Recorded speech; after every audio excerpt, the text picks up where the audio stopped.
ಚಿನ್ನದ ಬೆಲೆ ನಮಗೆಲ್ಲ ಗೊತ್ತಿರೋ ಹಾಗೆ ಗಗನಕ್ಕೇರಿದೆ. ಇಂಥ ಟೈಮ್ನಲ್ಲೇ ಇದೇ ಚಿನ್ನವನ್ನೇ ಬಂಡವಾಳ ಮಾಡಿಕೊಂಡಂತಹ ಒಂದು ಗ್ಯಾಂಗ್ ಖತರ್ನಾಕ್ ಕೆಲಸ ಮಾಡಿ ಲಾಕ್ ಆಗಿದೆ.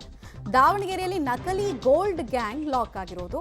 ಕಡಿಮೆ ದರಕ್ಕೆ ನಿಮಗೆ ಬಂಗಾರದ ನಾಣ್ಯ ಕೊಟ್ಬಿಡ್ತೀವಿ, ಮಾರ್ಕೆಟ್ ಪ್ರೈಸ್ಗಿಂತ ನಿಮಗೆ ಕಡಿಮೆ ಕೊಡ್ತೀವಿ ಅಂತ ಹೇಳಿ ನಂಬಿಸಿದಂತಹ ವ್ಯಕ್ತಿಗಳನ್ನು ಈಗ ಪೊಲೀಸರು ಅರೆಸ್ಟ್ ಮಾಡಿದ್ದಾರೆ. ಶಿವಮೊಗ್ಗ ತಾಲೂಕಿನ ಹಾಡೋನಹಳ್ಳಿ ಪರಶುರಾಮ, ನ್ಯಾಮತಿ ತಾಲೂಕಿನ ಮನೋಜ್ ಬಂಧಿತ ಆರೋಪಿಗಳು.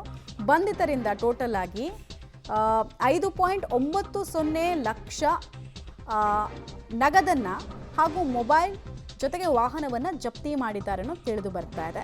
ಫಸ್ಟು ಇವ್ರು ಯಾರ್ಯಾರನ್ನ ಅಮಾಯಕರನ್ನ ನೋಡ್ತಾ ಇದ್ರು, ಟಾರ್ಗೆಟ್ ಮಾಡ್ತಾ ಇದ್ರು, ಅಸಲಿ ಚಿನ್ನದ ನಾಣ್ಯನ ನಿಮಗೆ ಕೊಡ್ತೀವಿ, ನಮಗೆ ಕಡಿಮೆ ಬೆಲೆಗೆ ಸಿಕ್ಕಿದೆ ಅಂತೆಲ್ಲ ಹೇಳಿ ವಂಚನೆ ಮಾಡ್ತಾ ಇದ್ರು. ಮೊದಲು ಒಂದು ಅಸಲಿ ಚಿನ್ನದ ನಾಣ್ಯವನ್ನು ಕೊಟ್ಟು ಆರೋಪಿಗಳು ನಂಬಿಸಿದ್ರು ಅನ್ನೋದು ತಿಳಿದು ಬಂದಿದೆ. ಮನೆ ಬುನಾದಿ ತೆಗಿಬೇಕಾದ್ರೆ ಚಿನ್ನದ ನಾಣ್ಯಗಳು ಸಿಕ್ಕಿದೆ ಅಂತ ವಂಚಕರು ಕತೆ ಬಿಡ್ತಾ ಇದ್ರಂತೆ. ಕಡಿಮೆ ಬೆಲೆಗೆ ನಿಮ್ಗೆ ಅದನ್ನು ಕೊಟ್ಬಿಡ್ತೀವಿ, ಗೌರ್ಮೆಂಟಿಗೆ ಕೊಟ್ಟರೆ ಗೊತ್ತಲ್ಲ ಈ ಸ್ಕ್ಯಾಮರ್ಸ್ ಹೆಂಗೆ ಕತೆ ಹೆಣಿತಾರೆ ಅಂತ, ಹಂಗೆ ಹೆಣಿದಿದ್ರು ಅನ್ನೋದು ತಿಳಿದು ಬಂದಿದೆ.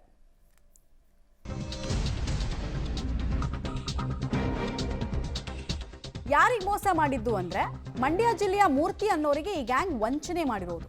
ಮೊದಲು ಅಸಲಿ ಚಿನ್ನದ ನಾಣ್ಯವನ್ನು ಕೊಟ್ಟು ಆರೋಪಿಗಳು ನಂಬಿಸಿರ್ತಾರೆ.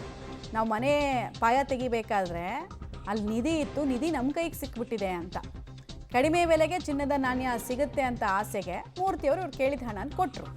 ಚಿನ್ನದ ನಾಣ್ಯ ಖರೀದಿ ವೇಳೆ ನಕಲಿ ನಾಣ್ಯವನ್ನು ಕೊಟ್ಟಿರೋದು ತಿಳಿದು ಬಂದಿದೆ. ಹೀಗಾಗಿ ಮೋಸ ಹೋದಂತಹ ಮೂರ್ತಿ ಹೊನ್ನಾಳಿ ಠಾಣೆಯಲ್ಲಿ ದೂರನ್ನು ಕೊಡ್ತಾರೆ.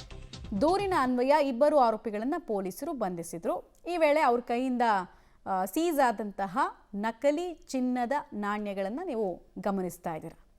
ಈ ಥರ ಅಂದರೆ ಈಗಿನ ಗೋಲ್ಡ್ ಕಾಯಿನ್ಸ್ ಎಲ್ಲ ಸಿಗುತ್ತಲ್ಲ ನಮಗೆ ಜ್ಯುವೆಲ್ರಿ ಶಾಪಲ್ಲಿ, ಅದು ಸಿಕ್ಕರೆ ಗೊತ್ತಾಗ್ಬಿಡುತ್ತೆ, ಸ್ಕ್ಯಾಮ್ ಈಸಿಯಾಗಿ ಗೊತ್ತಾಗ್ಬಿಡುತ್ತೆ. ಹೀಗಾಗಿ ಬೇರೆನೇ ಒಂದು ಡಿಸೈನ್ ಮಾಡಿಸಿ ಇದನ್ನೇ ಒರಿಜಿನಲ್ ಚಿನ್ನ ಅಂತೆಲ್ಲ ನಂಬಿಸಿದ್ರು.